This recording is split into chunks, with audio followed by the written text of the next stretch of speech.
Meteorologist Pete Delkus with us once again to sort of lay out the timeline on this. And Pete, the difficulty with a system like this is you've got multiple lines, you've got things that are popping up in different places all across a pretty wide area here. Yeah, we talked about, really for most of the week, we talked about, we had 2 rounds of storms. Round 1 could happen anytime between noon and, 4 p.m. The kind of the isolated random stuff, which we've been seeing that. And then round 2 would come into the Metroplex, like 4 to 8 p.m.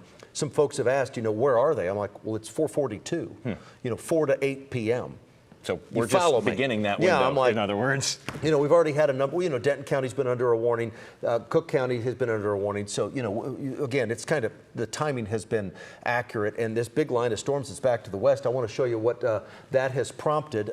In Fort Worth at 77, we have some sun peeking out. That's not a good thing. Same thing in Dallas, some sunshine at 77. That sun is helping to destabilize an already unstable atmosphere. That line of storms out to the west of us, that's just west of us, has prompted this. It's a tornado watch until 10 o'clock tonight, severe thunderstorm watch until 7 o'clock tonight. So right now, I mentioned we're all fairly quiet right now across the Metroplex. We have a thunderstorm that's up here in the northern portion of Fannin County.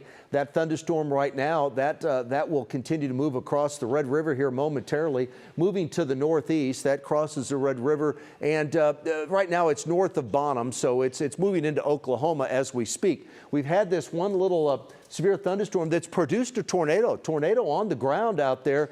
That's in this is in Hopkins County. So this is all Hopkins County, all through here. So that tornado has touched down. It's still on the ground right now, a pretty rural part of Hopkins County, but there's a couple locations where we've had some damage. Damage has been reported in Picton. Picton is just to the south of the cell of this thunderstorm, so we have some damage out there. So please, if you live around Talco, stay alert. Franklin, Red River, Titus counties, a tornado warning in effect until 5 o'clock tonight. There we are.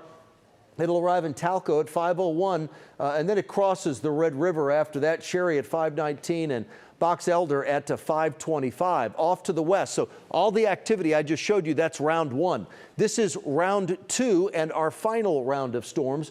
There's the line of storms right now. Palo Pinto County under a severe thunderstorm warning at this moment. That's where the storms are now. That's where they'll be. It's 4:44. That's where they'll be in 15 minutes. Entering downtown Fort Worth about 6 o'clock or so. The arrival time in downtown Dallas, about 7 o'clock or so. The cold front, as it continues to move to the east, it's in Fort Worth about 8. Once the front moves through your area, your severe weather threat is over. It'll be in Dallas at 9 o'clock. The cold front will.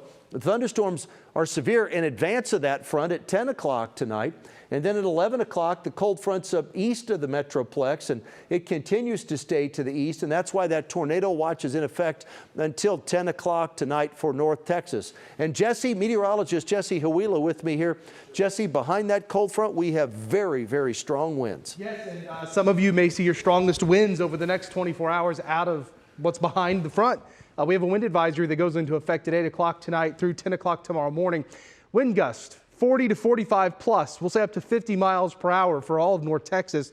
Again, that's why the entire area is under that wind advisory starting at 8 p.m. So here's a look at the forecast wind gust. This evening, 20 to 25 for the most part. That's outside of thunderstorms. Obviously, if you get a severe thunderstorm in your area, you may have gusts 60 to 70. That's why it's severe. But then we get behind the front. Overnight, winds are going to be gusting 40 to 45, at times up to 50 miles per hour. Not only through daybreak, but into the mid-morning. It should subside pretty quickly once we get into the early afternoon. So things do get better for the second half of Friday. It'll be a cooler day. Looks pretty nice, 63 degrees. And then for the weekend, we warm up. Winds not that bad. Out of the south, 10 to 15 on Saturday, 15 to 25 on Sunday, mid-70s Saturday and Sunday. Pretty nice weekend ahead. So tonight, got to get through it. It's going to be a very windy and cooler night after the storms pass. The severe threat ends. We had northwest winds tonight, 30 to 45, gust up to 50. Tomorrow, 63, mostly sunny, windy, dry, and cooler. There's the wind again out of the northwest tomorrow, 20 to 40 miles per hour gust. Will get a lot better for the second half of the day. There's the next 10 days. Monday, we're all the way up to 81 degrees.